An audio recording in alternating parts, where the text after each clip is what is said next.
Wait ചെയ്യണേ.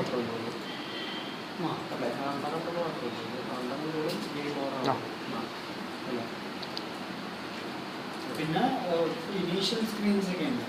അതായത് menu select ചെയ്യാൻ, ബോർഡ് മാറ്റാൻ, ഈ ബോർഡിനെ കൺട്രോൾ ഉണ്ട്. അതായത് ബോർഡിന് കുറവ് കൺട്രോൾ, കൂടുതൽ കൺട്രോൾ ഒക്കെ ഉള്ളതാണ്. അത് വെച്ചിട്ട് സ്പീഡിൽ അങ്ങോട്ടും ഇങ്ങോട്ടും നീങ്ങാം. ഇത്രയും കൂടെ ഇതായിരിക്കും. പിന്നെ ഇത് മാത്രമല്ല, പിന്നെ കൺട്രോൾ ഉള്ളത് സ്റ്റൺസ് ചെയ്യാൻ പറ്റും. നേരെ പോയിട്ട് കറങ്ങി വീഴാൻ പറ്റും. അത് എത്ര സ്റ്റൺസ് ലാവായിട്ടിട്ടില്ല. കറക്റ്റ് സ്ഥലത്ത് ആണോ? അത് നമ്മൾ ഇപ്പോൾ ഈ ഫിസിക്സ് കൺട്രോൾ വെച്ചിട്ടാണ് ചെയ്താൽ മതി. ചെയ്യണം.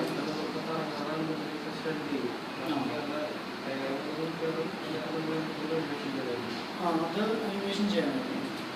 അത് കഴിഞ്ഞിട്ട് പുള്ളി വന്ന് ലാൻഡ് ചെയ്യാൻ നേരത്ത് കഥ ലാൻഡ് ചെയ്യുന്നുണ്ട്. വേറെ